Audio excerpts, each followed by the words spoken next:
साहब। आप सबका बहुत शुक्रिया। मैं थोड़ा सा इस लम्हे को तनाजुर में रखना चाहूँगा। देखिए, पाकिस्तान की तारीख में ऐसे तारीख लम्हे बार बार आए हैं जब मुल्क को धकेला गया है जमहूरियत से हटकर जबर की जानिब, मुल्क को धकेला गया है आइन और कानून से हटकर धौंस की जानिब। ये पहली बार नहीं हुआ। इस मुल्क में बार बार ये कहा गया कि इस मुल्क के लोगों को डंडे की जरूरत है, डंडा होगा तो मुल्क ठीक हो जाएगा, तरक्की होगी, यहाँ पे दूध की नहरें बहेंगी। 60 की दिहाई में कहा गया ये डेकेड ऑफ डेवलपमेंट है, ये तरक्की के 10 साला एक दौर है, 10 साला दौर है। हम जानते हैं उस 10 साला दौर का नतीजा क्या हुआ। सन 68 में 69 में एक अजीम शान अवामी तहरीक चली, उसके बाद एक जंग हुई, सिविल वॉर हुई और मुल्क दो लख्त हो गया। तो ये बार बार हुआ है। 80 की दिहाई में कहा गया कि अब इस मुल्क में सही फलाई इस्लामी निजाम नाफिज होगा, पाकिस्तान के अवाम फलेंगे फूलेंगे। और क्या हुआ उसके बाद? हम जानते हैं कराची में बोरीबंद लाशों का बाजार लगा। हम जानते हैं मुल्क के हर खित्ते में खून की नदियां बहाई गई। यहाँ पे हर खित्ते से आने वाले मिलिटेंट इकट्ठे किए गए। कभी उन्हें मुजाहिद कहा गया, कभी उन्हें टेररिस्ट कहा गया, और आज दिन तक वो फसल जो थी उसको हम काट रहे हैं। इस खित्ते में खून है, बारूद है, असला है, लेकिन फलाह नहीं है। उसके बाद हमने देखा मुशर्रफ का दौर, एक मॉडरेशन का ऐलान किया गया। कहा गया कि अब हम बैनुल अक़वामी माशी जो एक निज़ाम है उसका हिस्सा बन गए हैं। यहाँ पे बहुत इन्वेस्टमेंट होगी, यहाँ पे फैक्ट्रियां लगेंगी, यहाँ नौजवानों को नौकरियां मिलेंगी, यहाँ सेहत होगी। और उसके बाद जब जाने का वक्त आया तो इस मुल्क में एक अस्पताल में बिस्तर भी नसीब ना हुआ उस शख्स को। तो आपने देखा कि इस मुल्क में बार बार ये दावे किए गए हैं कि इस मुल्क को जमहूरियत रास्त नहीं आती, इस मुल्क को आइन और कानून रास्त नहीं आता, इस मुल्क में डंडे की जरूरत है, जबर की जरूरत है, और हर बार ये मुल्क पहले से कमजोर छोड़ के गया जावे। तो आज हमें फिर वही सूरत नजर आ रही है। रौनक है, एक नशा है ताकत का, एक लम्हे में होने वाले जो वाकयात है उनसे एक बहुत बड़ी तस्वीर कशी कर ली गई है। देखिए, पाकिस्तान आज कहां खड़ा है, हमें जरूर ये बात करनी चाहिए। हमें ये कहा जाता है कि आप एक टोला है, शोर होगा तो आप बर्पा कर लेते हैं, लेकिन आप में मामलात की समझ नहीं है, इदराक नहीं है, आप देख नहीं सकते कि पाकिस्तान कहां खड़ा है और हम पाकिस्तान को किस बुलंदी की जानिब लेकर जा रहे हैं। देखिए, पूरी दुनिया में इस वक्त ये एक मुकालमा हो रहा है कि दूसरी जंग अजीम के बाद जो एक वर्ल्ड ऑर्डर कायम किया गया था, वो वर्ल्ड ऑर्डर अब रीख्त का शिकार है, वो टूट फूट का शिकार है। ये एक रूल्स बेस्ड वर्ल्ड ऑर्डर था जिसमें अक़वाम मुत्तहिदा को एक नुमाया रोल हासिल था।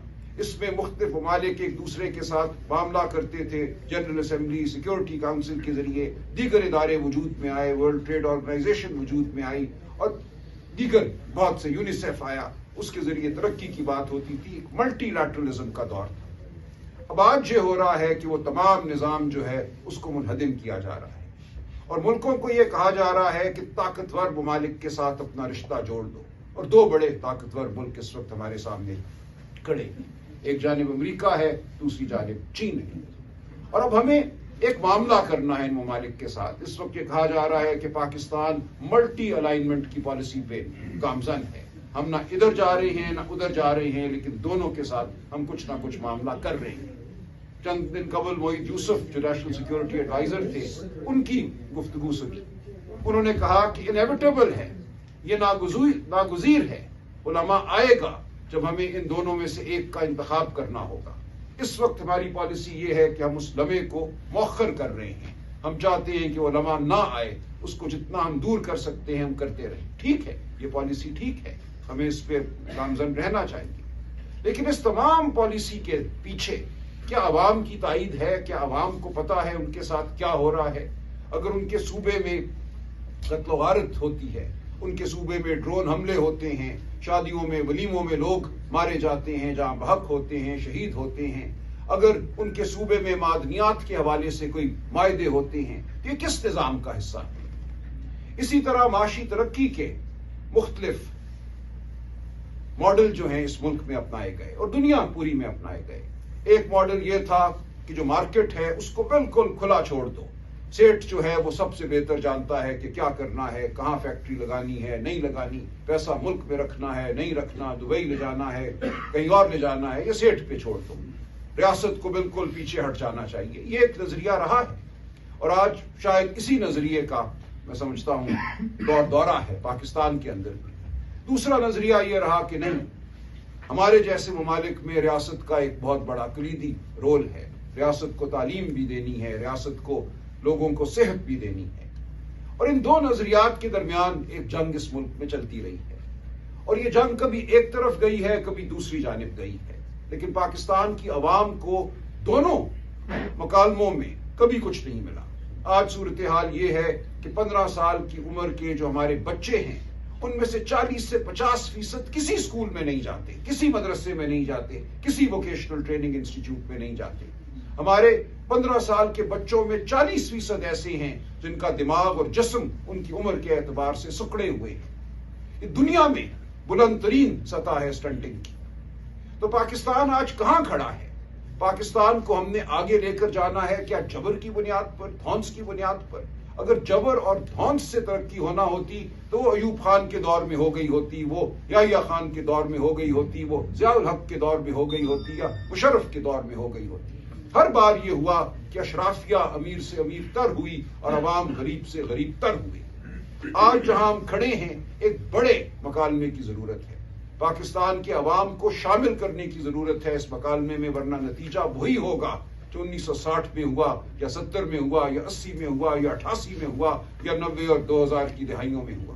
कोई तब्दीली नहीं होगी और हम पीछे जाएंगे।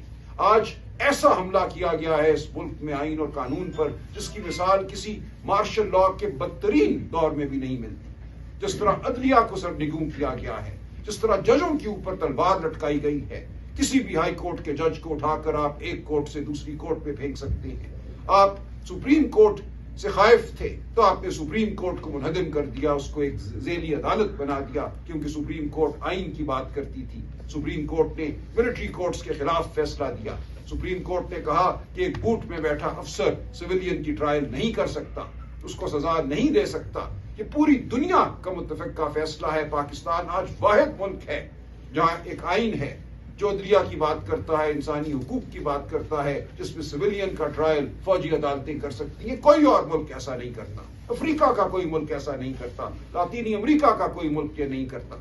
उन मुल्कों में भी शोरिश है, उन मुल्कों में भी दहशतगर्दी है, लेकिन कुछ उसूल हैं जो पूरी दुनिया ने अपना लिए हैं। पाकिस्तान आज पूरी दुनिया से पीछे खड़ा है।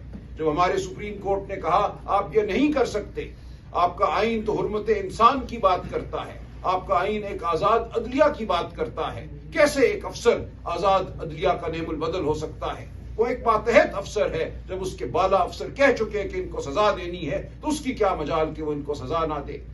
हम सुप्रीम कोर्ट गए ये कहने कि 8 फरवरी 2024 को पाकिस्तान की आवाम ने वोट डाला था, पीटीआई के लिए वोट डाला था, इमरान खान के लिए वोट डाला था। उस वोट के तकद्दुस का कुछ तो ख्याल करो। हमसे 100 सीटें छीन ली गई, लेकिन जो छोड़ी हैं उनके तनासुब से हमें रिजर्व सीट्स ख्वातीन की और अकलियतों की, गैर मुस्लिम दोस्तों की तो दो, और सुप्रीम कोर्ट ने वो नशिस्तें हमें दी। उसकी पादाश में सुप्रीम कोर्ट को एक जेली अदालत बना दिया गया। 26वीं तरमीम आई, फिर 27वीं तरमीम आई। आज इस मुल्क में एक जुबाबंदी का आलम है। आप में से कोई भी खुल के बात नहीं कर सकता। बात करेगा तो पीका के कवानीन हैं, GITs बनेंगी, आपको 10 साल सजा हो जाएगी। आज ईमान हाजिर मजारी और हादी उनके अली उनके मियाँ हमारे सामने एक मिसाल है। वो वकला हैं जो हक की बात करते हैं, जो मजलूम के साथ खड़े होते हैं। उनके साथ क्या हो रहा है? तो ये किसी के साथ भी हो सकता है। ये पूरे माशरे को इशारा है कि तुम सब महकूम हो, तुम्हारी जुबान हमारे काबू में है, तुम्हारा ज़हन हमारे काबू में है। अगर अपने ज़हन को आवाज दोगे अपनी जुबान के जरिए तो हम तुम्हें पकड़ लेंगे और एक काल कोठरी में डालेंगे। क्या पाकिस्तान इसलिए बना था? क्या यह था अल्लामा इकबाल का ख्वाब? क्या यह था कायद आजम का नजरिया? कायद आजम की 20 तकारीर हैं। आज हम जिना हाउस की ताजीम के लिए खड़े होते हैं। क्या उस जिना की किसी तकरीर को हमने याद रखा? बारहा कायद आजम ने यह कहा जब वो हमारे अस्करी इदारों का दौरा करते थे कि आप अपने हल्फ के तहत पाबंद हैं, क्या आप सियासत में हिस्सा नहीं लेंगे। आप जमहूरियत की आवाज को सुनेंगे, आप जमहूरियत के ताबे रहेंगे। बार बार कायदे आजम ने यह कहा अपनी मुख्तसर जिंदगी में जो क़याम पाकिस्तान के बाद उनको नसीब हुई। उनको यही फिक्र थी कि ये मुमलिकत जो मैंने बनाने में किरदार अदा किया है उसमें कहीं यह ना हो कि जुल्म का दौर दौरा हो जाए, जबर का दौर दौरा हो जाए।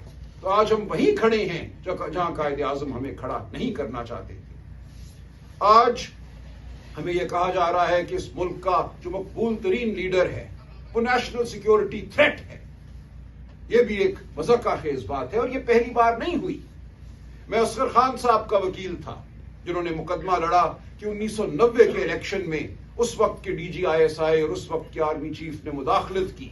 उनका मौक़िफ़ यह था कि इस मुदाखलत ने अस्करी इदारों, हमारी अफवाज के इमेज को खराब किया है। उनकी जो तकरीम है अवाम की नजर में उसको ठेस पहुंची है, लिहाजा अमल किया जाए, इन अफसरान को सजा दी जाए। 16 साल वो मुकदमा चला और फिर आखिर 2012 में सुनवाई हुई और फैसला हुआ।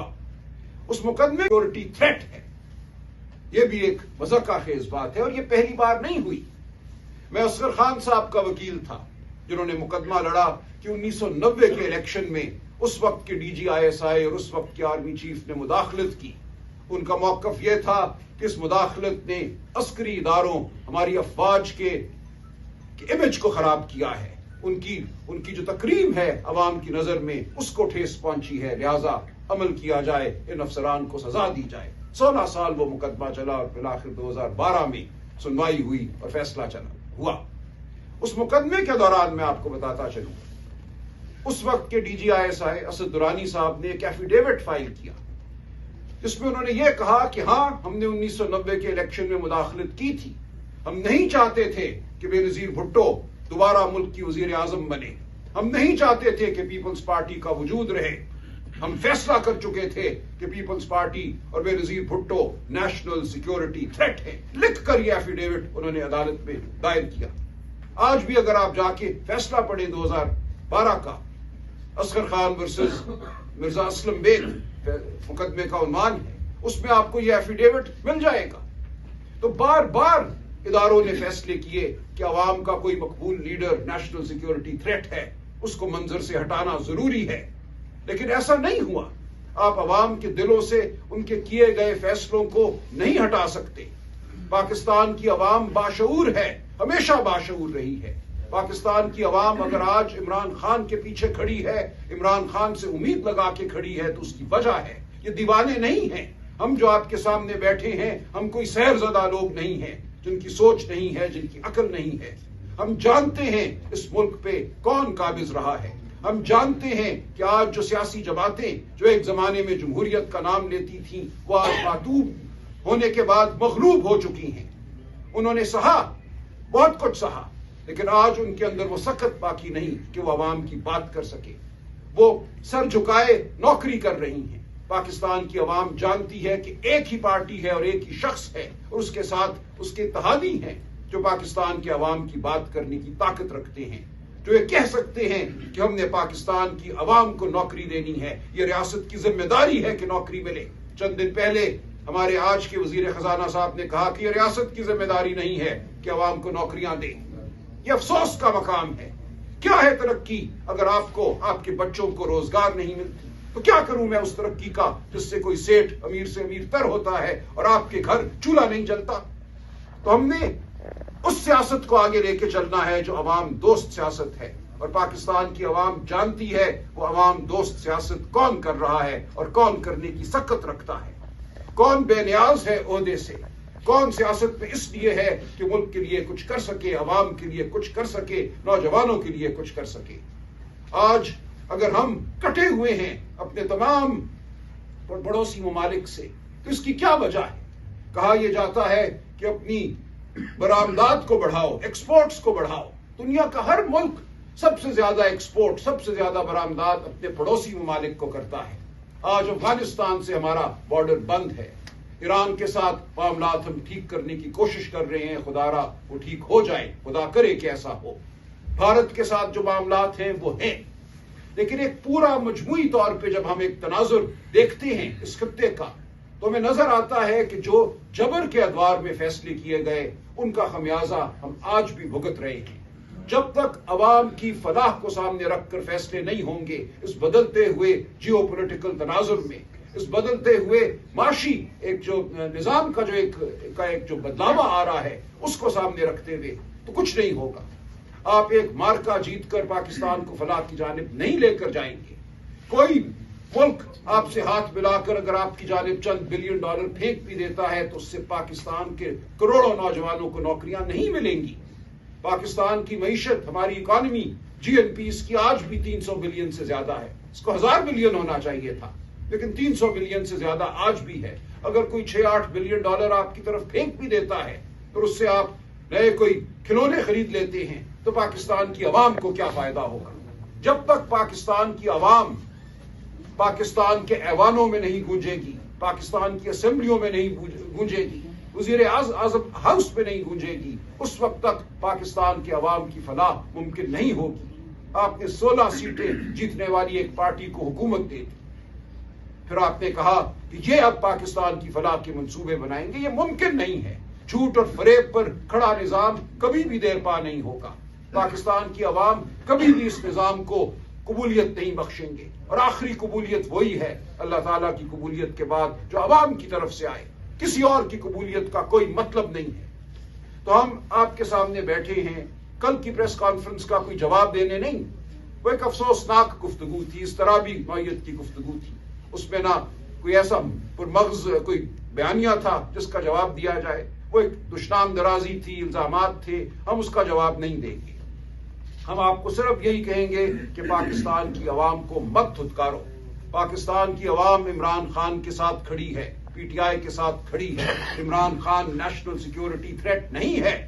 इमरान खान ने इस मुल्क को जोड़ के रखा हुआ है। इस मुल्क के करोड़ों नौजवान इमरान खान की वजह से जुड़े हुए हैं उस बयानिए के साथ जो पाकिस्तान की रीढ़ की हड्डी है। वरना बहुत से बयानिए हैं, कोई नस्ल परस्ती का बयानिया है, कोई फिरके का बयानिया है। उन तमाम बयानियों को रद्द करके इमरान खान पाकिस्तान के बयानिए के साथ खड़ा है, और करोड़ों पीटीआई के सपोर्टर वोटर उस बयानिए के साथ खड़े हैं। खुदारा ये मत करो। इमरान खान को माइनस आप नहीं कर सकोगे, लेकिन खुदा ना खास्ता अगर आप ऐसा करते हो तो इस मुल्क के शिराजे को इकट्ठा रखना बहुत मुश्किल होगा। खैबर पख्तूनख्वा पे अगर आप हमला करते हो, वहां अगर आप मुंतखब हुकूमत को हटाकर वहां की अवाम पर मुसल्लत करते हो एक गैर मुंतखब निजाम, तो फिर आप खुद जो हालात होंगे उनके जिम्मेदार होंगे। खैबर पख्तूनख्वा की अवाम गयूर है, वो अपने फैसले खुद करते हैं, वो कबायली अवाम हो या दीगर इलाकों के अवाम हो। आप उनको धुतकार नहीं सकते, आप उनके वजीर आला के हवाले से हर्जा सराई नहीं कर सकते। कोई भी गुफ्तगू हुई हो, आपको गुफ्तगू नामुनासिब लगी हो, हम बात करने को तैयार हैं। बयानिए की जंग में खुदा के लिए पाकिस्तान के मुस्तकबिल को दाव पर मत लगाओ, खैबर पख्तूनख्वा सूबे को दाव पर मत लगाओ। ये एक इंतहाई हसास इलाका है। इस वक्त जो हालात हैं, जो दहशतगर्दी की सूरत हाल है, उसमें अवाम को साथ लेकर चलो। पीटीआई इस वक्त सबसे बड़ी ताकत है मुल्क की, जो मुल्क को फलाह की जानिब ले जा सकती है। मुल्क के अस्करी इदारों की सबसे बड़ी ताकत मैं कहूंगा पीटीआई है। कोई फौज जंग नहीं जीतती जब तक उसके साथ उस मुल्क के अवाम ना हो। इस मुल्क के अवाम की आवाज पीटीआई है, इमरान खान है। हमारे बगैर कोई जंग नहीं जीती जा सकती। पाकिस्तान के अवाम के बगैर कोई जंग नहीं जीती जा सकती। जंग एक दिन का, 2 दिन का, 3 दिन का मार्का नहीं है। ये एक बहुत बड़ी जिद्दोजहद है। इस बड़ी जिद्दोजहद में इदारों को और अवाम को साथ चलना है। अब भी मौका है कि इस मुल्क में इंतशार पैदा ना हो। हमें रोज सोशल मीडिया कहता है बुज़दिल के आदत, लाया अमल दो, यलगार का ऐलान करो। क्यों नहीं करते? क्यों बैठे हो? क्यों सब्र किए बैठे हो? हम बैठे हैं इसलिए कि हमें पाकिस्तान अजीज है। हम नहीं चाहते कि पाकिस्तान में इंतशार हो। हम नहीं चाहते कि हमारे बच्चों पर गोलियां चले, वो शहीद हों। हम चाहते हैं कि बैठकर मकालमा हो और हम उस जानिब बढ़े जो सच्चाई की मंजिल है, जो अवाम की आवाज है, उसके मुताबिक हम फलाह को ढूंढे। और हम सब इकट्ठे बैठकर ये कर सकते हैं। अगर आप बात करोगे तो आप देखोगे कि यहाँ तजुर्बा भी है, यहाँ दानिश भी है, और सबसे बढ़कर यहाँ वो चीज है जो आपके पास नहीं है, लेजिटिमेसी है, अवाम की ताकत है, अवाम की ताईद है। तो आपसे गुजारिश ये है और आपको तंबीह भी है कि खुदा के लिए पाकिस्तान को मत धकेलो तारीखियों की जानिब। ये बहुत बार हो चुका, डेकेड ऑफ डेवलपमेंट बहुत बार बनाई जा चुकी, बहुत बार बैनुल अक़वामी एक्सपर्ट आए, माशी एक्सपर्ट आए, चार्ट लेकर आए, पावर पॉइंट लेकर आए, बहुत बार ये हुआ कि बस अब सब ठीक हो गया, अब उड़ान यकीनी है, कभी भी उड़ान नहीं हुई। आज फिर हम वहीं खड़े हैं, वही गलती आप फिर दोहराने जा रहे हो, तो ये मत करो। जो लोग इस मुल्क के हमदर्द हैं, मुहिब्बे वतन हैं, हम आपके सामने मौजूद हैं। हम इस मुल्क के लिए, इस मुल्क की फलाह के लिए हर वो कदम उठाएंगे जो जरूरी है। हम कोई इस मुल्क के मुखालिफ नहीं हैं, हम जामिन हैं इस मुल्क के, और हमारी जमानत है कि पाकिस्तान की फलाह के लिए इमरान खान हर वो कदम उठाएगा जिसकी जरूरत है, पीटीआई हर वो कदम उठाएगी जिसकी जरूरत है। तो इंतशार की कोई जरूरत नहीं है, लोगों को मारना धाड़ना जो आपने 9 मई के बाद किया, चादर चार दीवारी को जिस तरह पामाल किया। मैं आज भी रोता हूं, रात को बच्चों को मैंने जेलों में बंद देखा, बीवियों ने मुझे थप्पड़ों के निशान दिखाए घरों में। आपने ये सब कुछ किया, झूठे मुकदमे बनाए, अदालतों से झूठी सजाएं दिलवाई। अब बस करो, अब ये आगे ये कौम इसकी मुतहम्मिल नहीं हो सकती। ये इस कौम का मुकद्दर नहीं था, इसलिए यह पाकिस्तान नहीं बना था। तो हम इसलिए आपके सामने आज हाजिर हुए हैं कि मामलात को तनाजुल में रखा जाए। ईंट का जवाब, जैसा गौर साहब ने कहा, पत्थर से देना बहुत आसान है, लेकिन इसमें मुल्क की फलाह नहीं है। हम ऐसा नहीं करेंगे। बहुत शुक्रिया। अच्छा सर,